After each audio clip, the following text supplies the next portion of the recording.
어제 요절의 말씀 우리 9절이었죠. 9절 말씀 9절 다시 한번 고백합니다. 귀를 지으신 네가 듣지 아니하시랴, 눈을 만드신 네가 보지 아니하시랴. 아멘. 95편에 보시면은 두 번에 걸쳐서 오라라고 하는 말씀이 기록이 되어져 있습니다.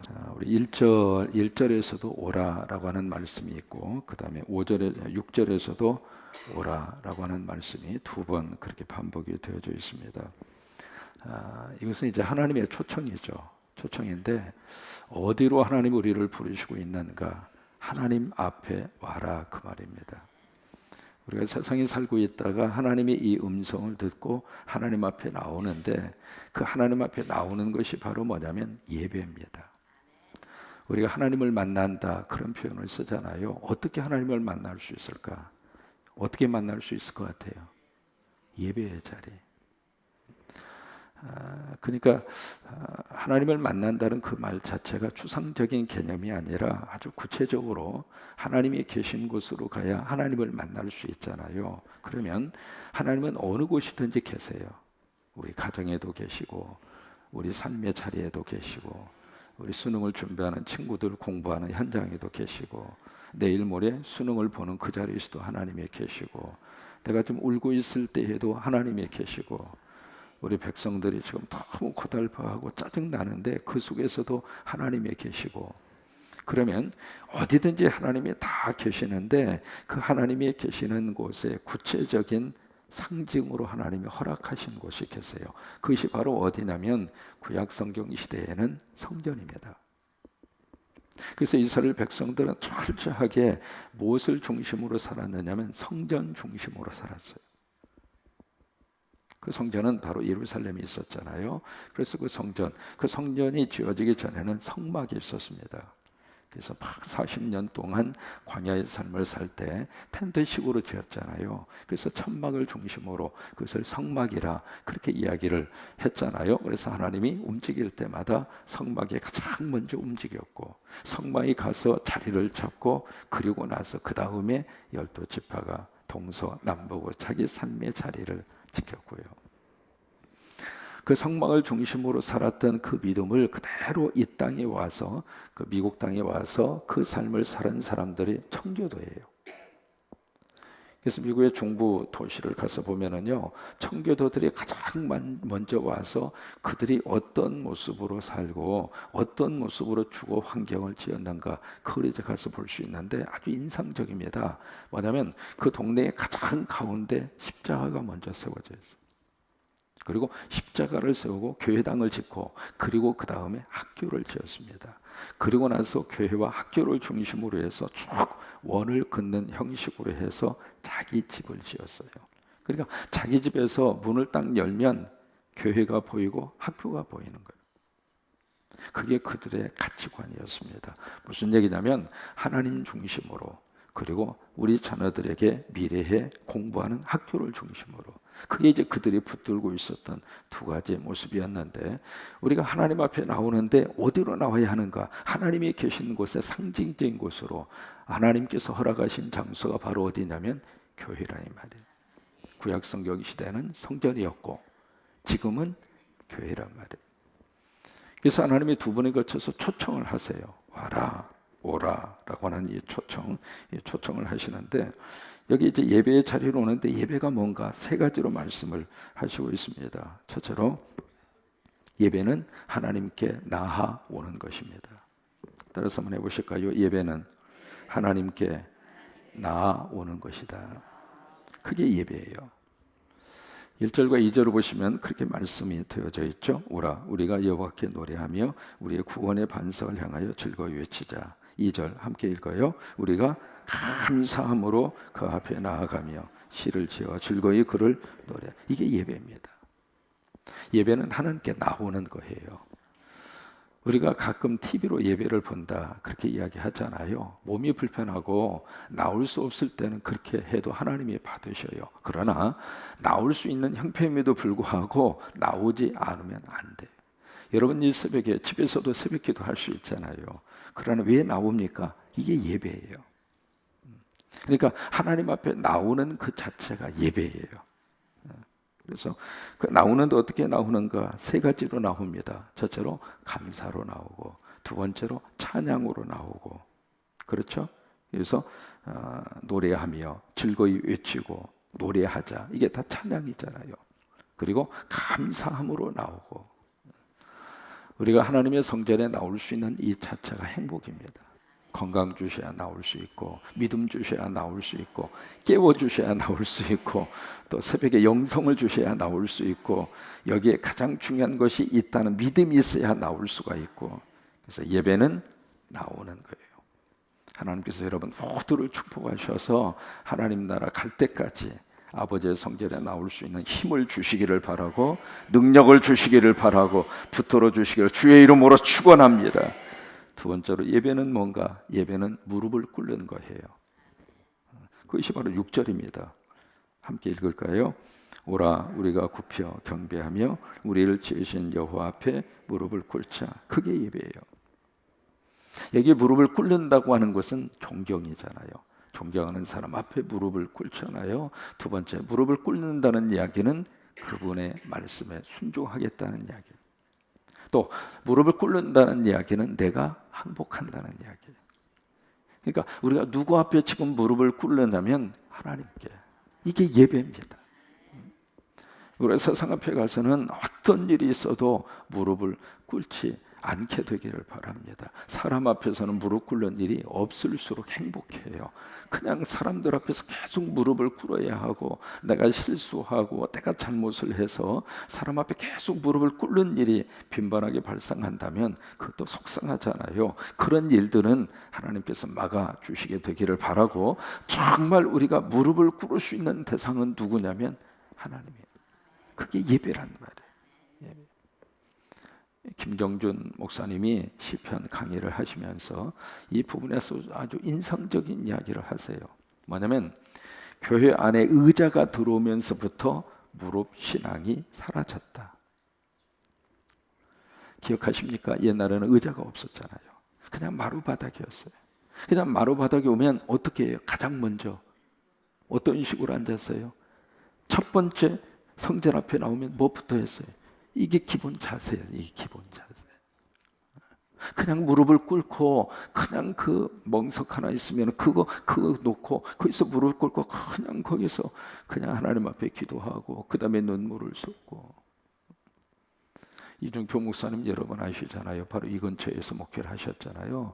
그분이 이 근처에서 목회하실 때 그분이 했던 말 가운데 아주 인상적인 것, 지금도 내가 잊지 못하는 게 있어요. 새벽 기도에 할머니 권사님이 오셔서 막 이렇게 기도를 하시는데, 그렇게 새벽 기도 시간에 나오셔가지고 그렇게 많이 울어요. 막 우는 거예요. 그러면 할머니 권사님은 거기서 밑에서 무릎 꿇고 울으면 이 목사님도 강대상에서 울고 같이 우는 거예요. 너희가 오늘 그의 음성을 듣거든. 그게 예배예요. 예배는 철저하게 세상의 소리를 듣는 시간이 아니라 하나님의 소리를 듣는 시간. 이것은 설교자의 큰 책임이 큽니다. 설교자가 하나님의 음성으로 설교를 해야 되고, 또 성도들도 그 설교자의 하나님의 음성으로 들을 수 있는 영적인 귀가 있어야 돼요. 예배는 하나님의 음성을 듣는 시간이에요. 그래서 그 다음에 8절에 그렇게 말씀을 하십니다. 여기 과거에 있었던 역사적인 사건을 그들에게 가르쳐 주고 있는 겁니다. 무리바나 맞사나 같은 지명의 이름이에요. 일이나 솜니라 같은 말이잖아요. 그렇죠? 그런 것처럼 이 무리바나 맞사나 같은 동네인데 이름을 무리바, 맞사, 그렇게 이름을 두 가지로 붙인 거예요. 여기 무리바라고 하는 것은 다퉜다라고 하는 말입니다. 왜 이 말이 나왔느냐면 모세하고 다퉜어요. 막 이렇게 광야를 행진하다 보니까 물이 없으니까 갈증이 나오지 않겠어요? 갈증이 나오니까 모세를 향하여 막 당신 말이야 우리 죽이려고 여기까지 끌고 왔느냐고. 아니, 모세가 끌고 왔어요. 하나님이 지금 거기까지 인도하신 건데. 그러니까 모세를 향해서 막 이렇게 막 대들고 다투었단 말이죠. 그래서 그 지역 이름을 무리바라 그렇게 이름을 붙였고, 맞사라고 하는 말은 거기에 시험이라고 하는 뜻이에요. 하나님을 시험한 거예요. 그래서 이제 그 동네 이름을 무리바 마사 같은 그런 이름으로 그렇게 지었던 거죠. 그러면서 그것을 이야기하시면서 너희 마음을 완악하게 하지 말라. 마음이 딱딱해지면, 마음이 굳어버리면 하나님의 음성이 안 들려요. 여러분, 씨앗도 땅이 부드러워야 뿌려진 그 토양 속에 씨앗이 들어가잖아요. 그래야 그 씨앗이 땅 속에 들어가서 영양분도 수분도 그렇게 해서 생명의 움을 태울 수 있는 것처럼 하나님의 말씀도 우리 마음밭이 부드러워요.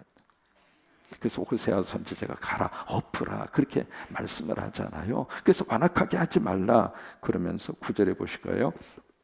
그때 너희 조상들이 내가 행한 일을 보고서도 나를 시험하고 조사하였도다. 하나님이 분명히 역사하시고 있는 것을 보면서도 왜 구름기둥, 불기둥 확실하게 보고 있잖아요. 여러분, 지나온 날들 하나님께서 여기까지 도와주신 줄로 믿어요. 확실하게 하나님의 은혜로 살았잖아요. 인정하시면 아멘. 하나님이 먹이시고 어려움 속에서도 하나님이 보호를 해주셨고 하나님이 입혀주셨고 우리 힘으로 산 것 같지만은 하나님이 도와주시지 않았으면은 어떻게 견딜 수 있었겠어요? 그게 우리가 지난 날들에 대한 믿음의 고백이잖아요. 그 믿음의 고백을 담아서 우리가 다음 주 추수감사주일을 지키는 거예요. 하나님 때문에 살았습니다. 하나님의 은혜로 살았습니다. 그것을 우리가 함께 마음을 모아서 하나님 앞에 아름다운 제사로 바치는 것이 추수감사주일 예배의 가장 중요한 본질이잖아요. 근데 여기 있는 말씀처럼 하나님께서 우리를 위해서 행한 일을 보고서도 계속 하나님을 시험해.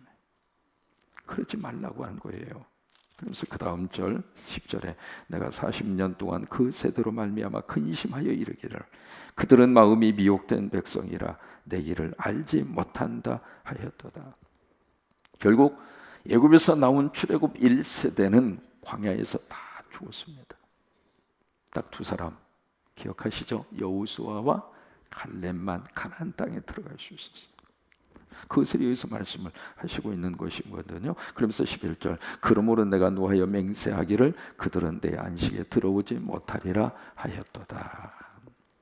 자, 예배의 정의 세 가지 기억하시길 바랍니다. 첫째로 예배는 하나님께 나오는 것. 사람 앞에 나오는 거 아닙니다. 하나님 앞에 나오는 거예요. 하나님 보기 위해서, 하나님 만나기 위해서 이 새벽에도 아버지 집으로 오는 거예요. 여러분, 아버지 집에 올 때마다 아버지가 여러분 꼭 끌어안아 주시기를 바라고, 멀고 가깝고 그걸 떠나서 아버지 집에 오는 발걸음이 행복하기를 바라고, 두 번째 예배는 바로 무엇인가? 하나님 앞에 무릎 꿇는 거. 무릎 꿇는 거. 한번 그렇게 해보셨으면 좋겠어요. 의자 위에서도 한번 무릎을 꿇고 기도하실 수 있으면 똑같은 기도지만 벌써 마음이 달라요. 그러니까 무릎 꿇는 신앙, 무릎 신앙, 하나님 앞에 무릎을 꿇는 거. 그 다음에 세 번째로 예배는 하나님의 음성을 듣는 거. 꼭 하나님의 음성을 듣고 예배에 성공하시는 여러분들을 주의 이름으로 축원합니다. 여러분, 많은 사람들을 예화로 드는데 그 중에서 록펠러 예화 참 많이 하고 많이 듣습니다. 그죠? 록펠러에 대한 예화. 왜냐하면 이 사람이 자본주의가 이 세상에 들어온 이래 가장 많은 돈을 번 사람이 록펠러. 23살 때 이미 100만 장자가 됐고 23살 때 이 사람이 53살 때 세계에서 가장 큰 부자, 빌 게이츠보다도 더 큰 부자가 됐어요. 미국의 석유 산업의 95%를 록펠러가 독점을 했습니다. 지금도 말이죠. 저쪽 뉴욕에 사는 시민들은 수도세를 내지 않습니다. 왜? 록펠러가 이미 다 앞으로 뉴욕에 들어와서 사는 모든 시민들이 먹는 물은 공짜로 주어라. 수도세를 내지 않습니다. 그러니까 그 사람이 이 벌었던 돈 상상할 수 없을 정도로 그렇게 성공한 사람 중에 한 사람인데, 그렇게 되어지는 많은 배경 가운데 하나가 바로 뭐냐면 예배입니다. 록펠러는 어머니의 믿음을 그대로 받았어요. 지금도 뉴욕의 리버사이드 처치라고 그래서 강비한 교회라고 큰 교회당이 있습니다. 그 교회당은 록펠러가 어머니를 생각하고 하나님 앞에 지어 바친 교회당이거든요. 그런데 그 정도로 어머니의 믿음을 그대로 받았는데 그 중에 하나가 바로 뭐냐면 예배입니다. 꼭 예배 드려라. 예배에 절대로 빠지지 말라. 예배가 바로 네 목숨이고 예배가 바로 네 인생이고 예배 성공이 바로 너의 삶의 성공이다. 그 어머니의 유언을 그대로 받고 아무리 바빠도 예배를 소중하게 여기고 그래요. 예배에 성공하면 하나님께서 우리와 함께 하셔요. 데이비드 핑크라고 하는 세계 정신 위생계의 거목이 있습니다. 위생학의 최고의 학자 중에 한 사람, 데이비드 핑크라고 하는 사람이, 근데 그 사람이 쓴 책 가운데 안정된 인생의 네 박자 균형이라고 하는 책이 있습니다. 그 책에서 사람이 안정적으로 살려면 네 가지가 필요하다. 첫째가 일, 두 번째가 놀이, 세 번째가 사랑, 그 다음에 네 번째가 바로 뭐냐면 예배입니다. 첫째가 바로 뭐냐면 일, 두 번째가 놀이, 세 번째가 사랑, 네 번째가 일입니다. 그 사람 목회자가 아닙니다. 그냥 학자일 뿐이에요. 그래서 그분이 마지막에 그런 이야기해요. 사람이 정신적으로 안정되게 살아가기 위해서는 하나님을 향한 예배가 첫째다. 그래요. 늘 예배하면서 그 은혜가 여러분 속에 넘치기를 주의 이름으로 축원합니다. 요절 6절입니다. 같이 읽을까요? 오라 우리가 굽혀 경배하며 우리를 지으신 여호와 앞에 무릎을 꿇자. 다시 한번 시작. 오라 우리가 굽혀 경배하며 우리를 지으신 여호와 앞에 무릎을 꿇자. 아멘.